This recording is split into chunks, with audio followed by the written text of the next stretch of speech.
Este 3 de mayo celebramos el Día Mundial de la Libertad de Prensa y tenemos a una invitada en Radio Francia Internacional. Yo soy Melissa Barra y estamos hoy con la periodista mexicana Marcela Turati, cofundadora del medio de investigación Quinto Elemento Lab, quien recibió hace unos meses el premio francés Anna Politkovskaya Armand Soldin al coraje periodístico.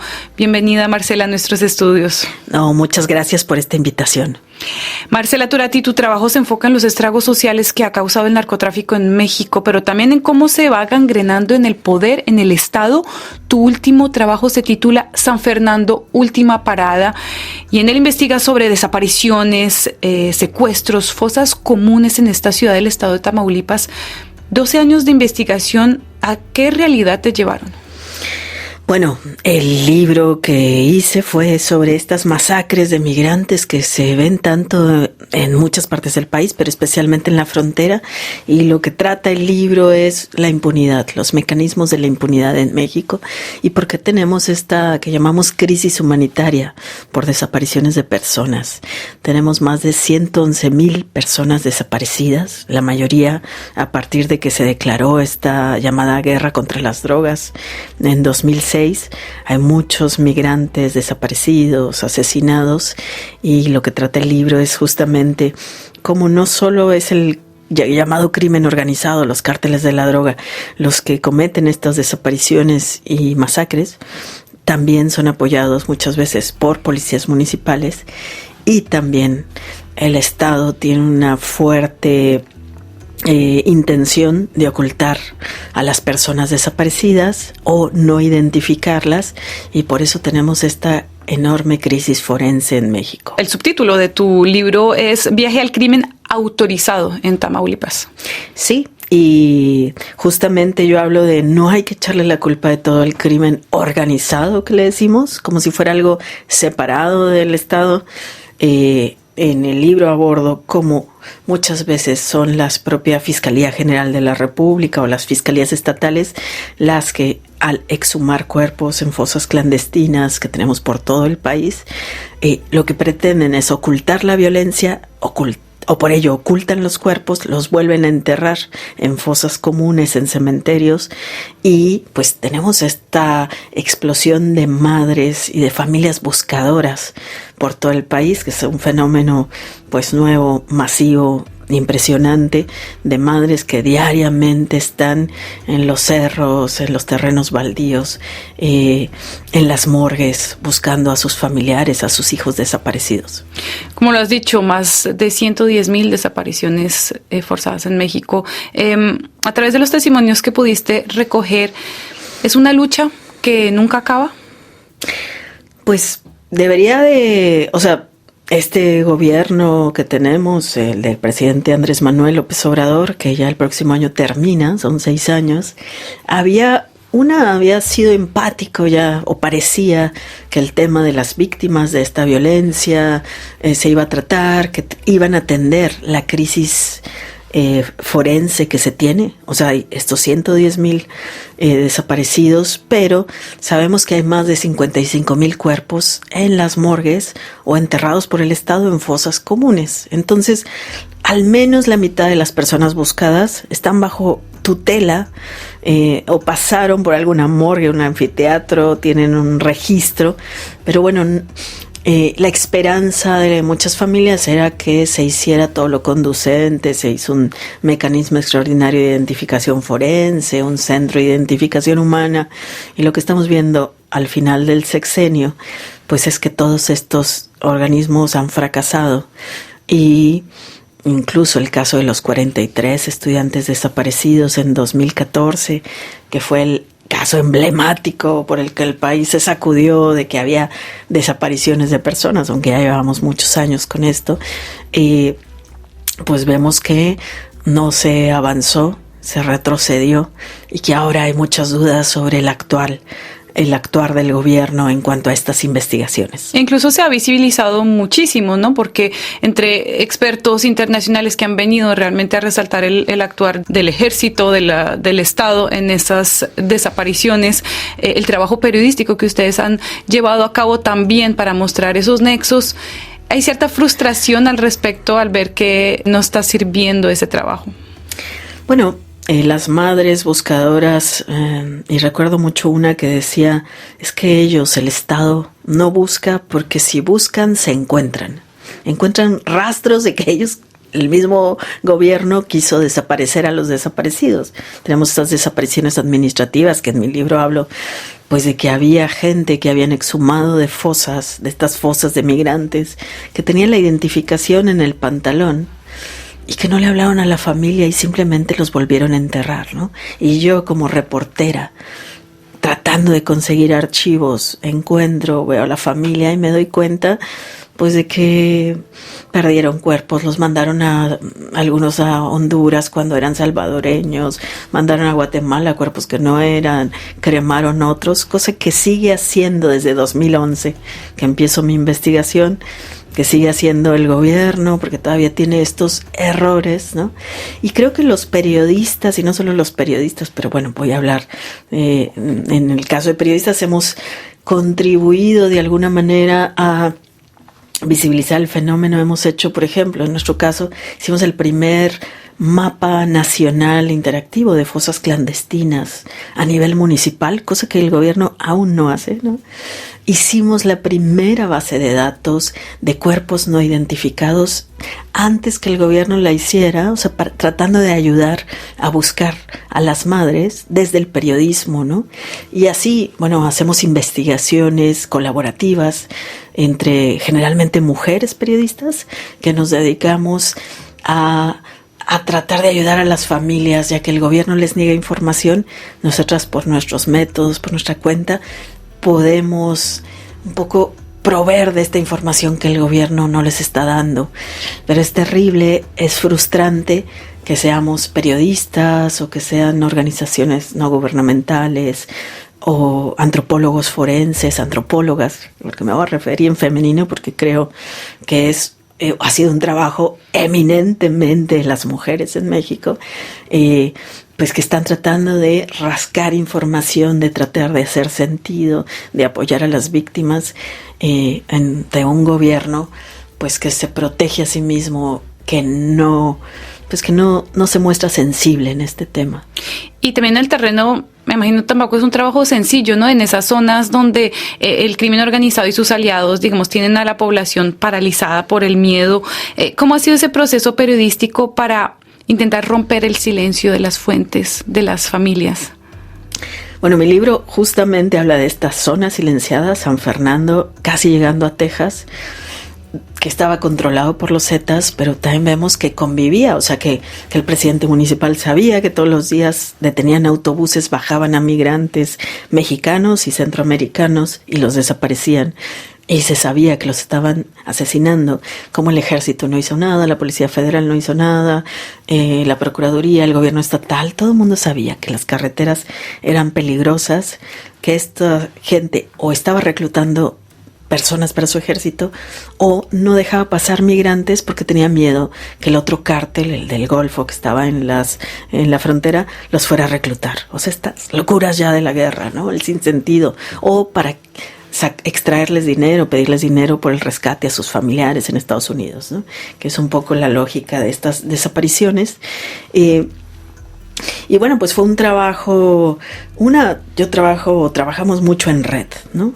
Tenemos, de hecho, creamos una red de periodistas que cubren desapariciones, que nos entrenamos en temas de seguridad, en temas también digitales, en cómo hacer entrevistas de una manera sensible. Y ahorita también estamos viendo el tema emocional, porque el costo emocional, bueno, de tantos años cubriendo estos testimonios, sí, es fuertísimo, ¿no? Entonces también para eso hacemos estas redes de apoyo, de soporte, de sanación, que de alguna manera a veces tenemos que hacer hasta cosas de sanación espiritual, porque es muy fuerte para seguir pudiendo hacer este trabajo, ¿no? Y bueno, y en mi caso, en la investigación me di cuenta que la Procuraduría me metió en la misma investigación de los Zetas, como si fuera corresponsable, Estoy acusada de secuestro y delincuencia organizada. Yo, la abogada de las víctimas de las familias centroamericanas y la directora del equipo argentino de antropología forense, estamos en un expediente que estaba oculto y nos acusaban de secuestro y delincuencia organizada para poder, sin tener que pasar por un juez, hacer seguimiento de con quién hablamos, a dónde fuimos, intentando de alguna manera pues investigarnos, no sé si meternos a la cárcel, no sé, la cosa, esa investigación sigue abierta. O sea, ahí te diste cuenta que tú te habías convertido en un blanco. Sí, o sea que yo estoy en el expediente junto con los Zetas y con la policía municipal y todos, como si fuera parte de las hechoras de estas fosas que estaba investigando. Mi amigo periodista John Gibler dice que en México es más peligroso investigar un crimen que cometerlo. Y bueno, ahí vemos que sí, es muy fuerte la presión que hay ante madres buscadoras. Tenemos más de 16 familiares de buscadores asesinados, ¿no?, en los últimos años. Bueno, tenemos, por lo menos en este sexenio, más de 35 periodistas asesinados. Tenemos desde hace años también muchos desaparecidos. Entonces, y vemos también esta criminalización, ¿no? Investigar a quien investiga, no investigar qué pasó con la gente que está desapareciendo, sino se pone mucho esfuerzo bueno, México es uno de los casos donde los periodistas somos blancos de Pegasus, el malware israelí para saber de nuestras comunicaciones. Así es, tú te enteraste también que tu móvil había sido interferido por justamente este famoso programa de espionaje en realidad a nivel estatal, Pegasus, que en México se destapó hace unos años, que tú y otros periodistas habían sido el blanco de ese espionaje. Sí, al menos 20 y tantos periodistas, no sabemos ni cuántos más activistas, defensores de derechos humanos. En mi caso, fue en los años que cubría Ayotzinapa, o sea, las investigaciones de dónde están estos muchachos que siguen desaparecidos, ¿no? Y estaba también investigando estas fosas. Y bueno, pues se nota, es lo que digo, hay un esfuerzo por saber, más por investigar al que investiga que por tratar de que esto no ocurra. ¿Y esto cómo pudo comprometer, por ejemplo, tus fuentes? Ay, pues es muy fuerte. No sé hasta qué punto. Solo puedo decir que cuando se destapó el caso de Pegasus, que yo también quedé muy sorprendida, triste, asustada, enojada, bueno, todo tipo de emociones, pues que perdí muchas fuentes gubernamentales, ¿no? O sea, gente del gobierno ya no me cuenta que había tardado años. Siempre hay gente en los gobiernos que no está de acuerdo, que quiere hacer las cosas bien. Bueno, esos pues ya obviamente no me contestan, no me hablan. Las familias de las víctimas, como están en el mismo riesgo, como necesitan urgentemente hablar, ellos me siguen llamando, me siguen buscando. Por otro lado, pues yo junto con muchos otros periodistas nos organizamos también siempre en los temas de emergencias, ¿no? Cuando hay periodistas que están en riesgo, cuando hay que sacar a alguien del país, alguna emergencia, o sea, hablamos, no sé, a la ONU, hablamos a las organizaciones. No sabemos, bueno, el grado de afectación que hubo, porque pues eso está en nuestras comunicaciones diarias, ¿no? Estas cosas que hacemos entre periodistas, pues por tratar de salvar la información. Pero bueno, también sabemos, siempre en México hemos sabido, pues que somos espiados, no por Pegasus. Hay muchos otros malware, quizás no tan costosos, pues que se aplican, ¿no?, a otros periodistas. También sufrimos la fábrica de bots que se creó desde la agencia estatal Notimex, que atacaba a periodistas. Yo fui una de las atacadas. O sea que pues tenemos de todo tipo de ataques, más pues los riesgos en trabajar en campo, en estas zonas silenciadas, pues que son de difícil acceso, donde la gente tiene mucho miedo, pero donde siempre hay gente que necesita hablar, que necesita un periodista que le cubra y poder decir lo que está pasando.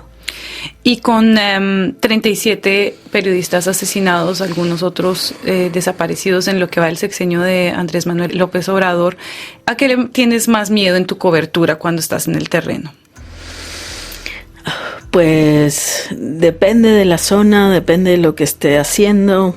O sea, sí puedo decir que hay zonas donde, tipo la Sierra Tarahumara, ¿no? Una zona montañosa, pues donde voy y entrevisto a alguien y recibe una llamada. Y es gente que la está viendo desde fuera, o sea que le dicen te estamos viendo, deja de hablar y dile a la reportera que se vaya, ¿no? Eso es muy fuerte, eso es el crimen organizado, pero es que todo ya tiene que ver con la narcopolítica, ya hay muchas, ya no se distingue en muchos lugares quiénes son narcos, quiénes son políticos, y hay una mezcla, ¿no? Yo hablaba con una periodista que me dijo que la habían secuestrado en Tamaulipas y supimos que cuando el director de su medio le habló a un político, la soltaron, ¿no? O sea, entonces, ¿quién controla qué? ¿No? También, bueno, sabemos que cuando secuestran a un periodista tenemos pocas horas para hacer mucho escándalo y para que puedan liberarlo, si es que lo tienen, porque lo que más le huyen, y esos son los políticos, es al escándalo, ¿no? En tanto el crimen organizado, no sé, tiene otras lógicas, pero bueno, todo eso lo hemos ido aprendiendo todos estos años en que los periodistas, además de ser corresponsales de guerra sin salir de México, nos convertimos en activistas. Y también tenemos que marchar por la libertad de expresión, en pedir justicia por los compañeros que han sido asesinados o desaparecidos, organizarnos para protestar por el último asesinato que fue la semana pasada, poner memoriales por los periodistas de Veracruz, como fue ayer, que se pusieron un memorial por tanto periodista asesinado y desaparecido, hacer nuestras propias investigaciones, porque también hacemos a veces trabajos colaborativos, tratando nosotros de investigar qué pasó con nuestros colegas y mostrándole a las fiscalías que sí se puede investigar, ¿no? AMLO, Andrés Manuel López Obrador, se alista a dejar del poder. Digamos un sexenio en el que hemos visto bastantes ataques a la prensa, incluso casos de filtración, ¿no?, de datos de periodistas al público. ¿Cómo han sido esos 6 años de mandato y en qué clima salen los periodistas de este sexenio? Pues ha sido muy fuerte, ¿no? O sea, primero este mensaje diario a la población de que los periodistas son enemigos, ¿no? Que si investigan es porque están contra el pueblo. Es un presidente que tiene mucha popularidad, ¿no? Que la ha usado eso, me he mostrado la declaración de impuestos patrimonial de periodistas, exhibido y mostrado el teléfono, el celular de la corresponsal del New York Times porque no le gustó lo que publicó, diciendo, bueno, pues que si a un periodista lo mataron, pues no tenía protección del Estado, entonces que no les toca, o sea, cosas pues inverosímiles. Ha sido muy fuerte porque al mismo tiempo hay mucha propaganda. El presidente tiene una conferencia diaria en las mañanas, se llama La Mañanera. Dura 2 horas más o menos, donde él da las noticias que quiere y cómo las quiere dar, donde también aparecieron unos personajes rarísimos que se dicen periodistas y que lo adulan en público y le hacen preguntas a modo, y donde restringen a los periodistas críticos, pero bueno, la gente tiene esta sensación de que eso es libertad de expresión. Y el presidente siempre dice que ese es su derecho de réplica. Entonces tiene esta sección que se llama ¿Quiénes quieren las mentiras?, donde cada semana él desmiente las mentiras que no le gustan, ¿no? Y es como estar en cadena nacional exhibido, o sea, sí. Entonces, por ejemplo, tengo una amiga, ¿no?, que cubría al ejército. En algún momento hizo una investigación buena sobre el ejército, que es el gran tema también estos años de la militarización, cómo ha ido avanzando con este gobierno que se dice izquierda. Pero bueno, la exhiben y ella deja, o sea, es tanto, o sea, es como salía en cadena nacional desnuda, ¿no? O sea, psicológicamente es muy fuerte, ¿no? O sea, como, es que, ¿cómo contestas a algo así donde todos los medios, los portales, la gente te dice que eres una mentirosa y no tienes ni derecho de réplica, ni puedes decir, es que lo que yo publiqué es esto, ¿no? Entonces, ha sido muy fuerte, creo que desactivado muchas investigaciones al poder.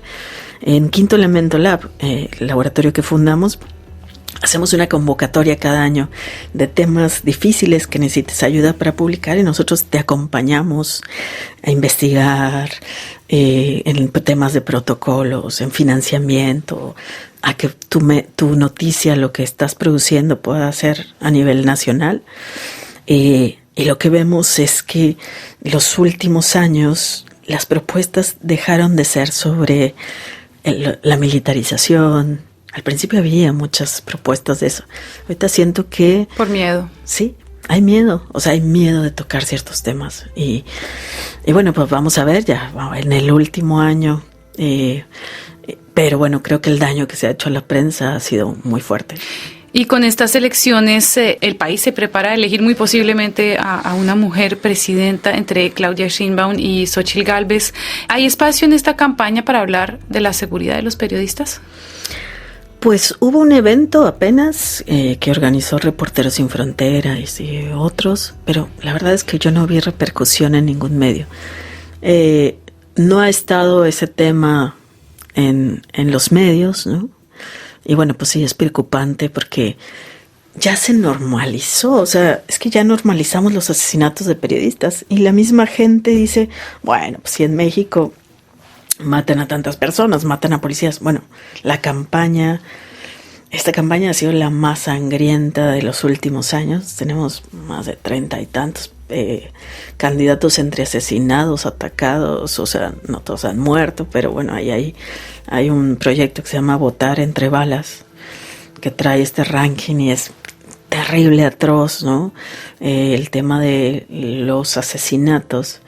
Y bueno, pues dicen, pues es normal, ¿no? O sea, como que ya se ve normal esta violencia, eso pues sí, hace mucho daño normalizar y también ver como una campaña contra el gobierno presentar esta información, ¿no? O sea, que no, pues el presidente dice, es que eso lo quieren nuestros adversarios para ponerme en mal. Y tú dices, bueno, pero entonces, pues, cuando, o sea, también te toca, ¿no? Tú estás gobernando el país, te toca velar por la seguridad de estos, pero pareciera, bueno, que no, como si no le tocara. Y para la gente esto ya se normalizó, ¿no? Como se ha normalizado tristemente la violencia, las desapariciones, ¿no? El desplazamiento de personas. No es todo el país, porque mucha gente dice, bueno, pero puedo viajar a México, ¿no? Pues hay zonas seguras. Pero la violencia va cambiando y va afectando diferentes niveles, diferentes lugares, y esto no tendría lugar si no hubiera estos mecanismos de la impunidad tan aceitados que permiten que esto ocurra. Muchísimas gracias, Marcela Turati. Eres periodista mexicana, cofundadora del medio de investigación Quinto Elemento Lab, y recibiste hace unos meses aquí en Francia el premio Anna Politkovskaya Armand Soldin al coraje periodístico. Muchas gracias por estar en nuestros estudios.